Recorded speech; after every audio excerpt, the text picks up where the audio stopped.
How's it going, everybody? My name is Lucas, aka Big Jig, and today I just wanted to talk about some of the games that are coming out late end of summer that I'm really excited to play here on this channel. Before I get into that though, comment down below which games you guys are excited to play this year and tell me why. I'm really interested to hear what other people are going to be playing, and maybe I'll even play some of your suggestions if they look good enough. But let's get into our list real quick. Alright, starting off strong, the first game that I'm going to be playing is Wu-Chang Fallen Feathers. I've got it pulled up on Steam here. I am definitely going to be playing this game though. It's set to release to PC, PS5, and the Xbox Series consoles July 24th. It says here in the description, Fallen Feathers is a Souls-like action RPG set in the land of Shu during the dark and tumultuous late Ming Dynasty, plagued with warring factions and a mysterious illness spawning monstrous creatures. It's developed by Lindsay Games and published by 505 Games. I'm pretty excited for another Souls-like game.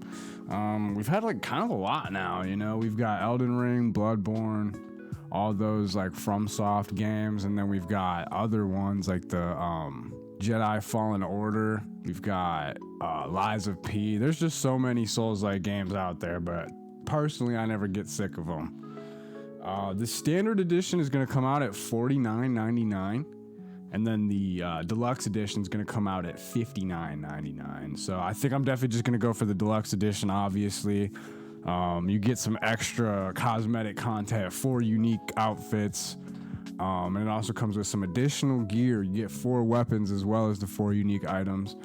You also get a skill upgrade item, and there's also a pre-order bonus of 2 extra costume sets, the Vermilion War Club, and an enhanced Red Mercury skill item. Some of the gameplay here, as you can see, definitely looks like a Souls-like type of game. I mean, you've got like the standard third person, kind of like a sword slinger type vibe. It looks like if we watch one of these trailers, you can see this is us. It's a female protagonist, so that'll be interesting. On to number 2, we've got Killing Floor 3, developed by Tripwire Interactive. It is set to release to PC, PS5, and Xbox Series consoles July 24th as well. Set in the year 2091, and Megacorp Horizon has produced the Ultimate Army, an obedient horde of bioengineered monsters called Zeds. Now join the rebel group Nightfall in this co-op action horror FPS that puts you and your teammates in a battle for the future of humanity. So I'm really excited for this one because it just reminds me of like zombies already, obviously, or like even Left 4 Dead, or like the Back 4 Blood game that came out not that long ago. You know, everybody loves a first-person co-op zombies game.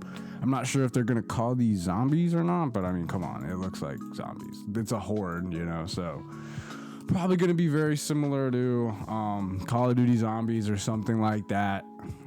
It's got a couple different editions for this one, actually. They've got just the standard edition, and then there's the deluxe edition and the Elite Nightfall edition. So depending on how much I see of this game before it comes out, I might just go for the Nightfall edition, although the Nightfall edition's coming in at $79.99. The deluxe edition is $59.99, and the standard regular edition is $39.99. So it's kind of a big price jump from the standard all the way to the Elite Nightfall, but it's just what you can expect from some extra content. Let's look at what you get from the pre-purchase. It looks like if you pre-order any edition of Killing Floor 3, you'll receive the Flatliner, which is like a weapon, a little Fear the Reaper weapon trinket, and some type of player card. If you get the deluxe edition, you get a special skin set, a special weapon set, supply pass, and 1,000 credits. So just based off of this 1,000 credits thing, I can already tell there's going to be some type of battle pass or some type of something like that, man. I really wish games would stop doing like the in-game currencies because it's just cheap. Obviously, you know, players don't like that type of stuff, but it's just going to be in every game forever from now on, probably. So no way to get out of that.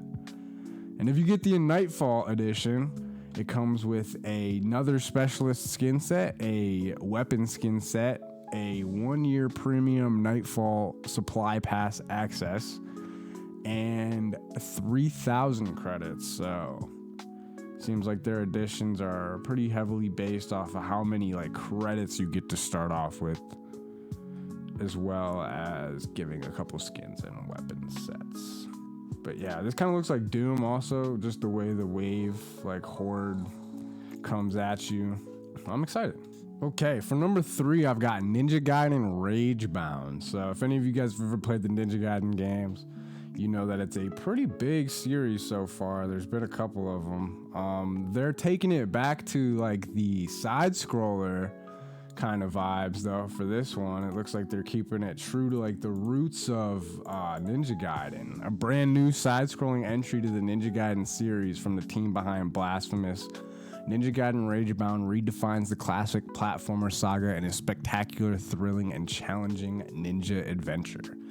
If you guys like these types of games, another really good game just like this is that Teenage Mutant Ninja Turtles Shredder's Revenge. I really enjoyed that game too. Some people kind of don't like these side-scroller type of arcade-looking games, but I love it. Personally, I mean, there's nothing wrong with that retro vibe. Like, you really can't go wrong, especially with the newer renditions of this kind of game. The developers are the Game Kitchen, and it's published by Dotemu and Joystick. There's not a whole lot posted about any new features or anything like that, and it doesn't even look like they have any deluxe edition or anything like that. There's just one game, and then that's it. There is a new dynamic where Kenji reluctantly teams up with Kamari and Kunoichi from the rival Black Spider Clan, merging their souls to unlock unique abilities and tension between opposing clans. The adventure unfolds during the events of the NES original, providing a fresh angle on Ninja Gaiden lore. So for the original fans, you're gonna probably really connect with this game if you liked the original.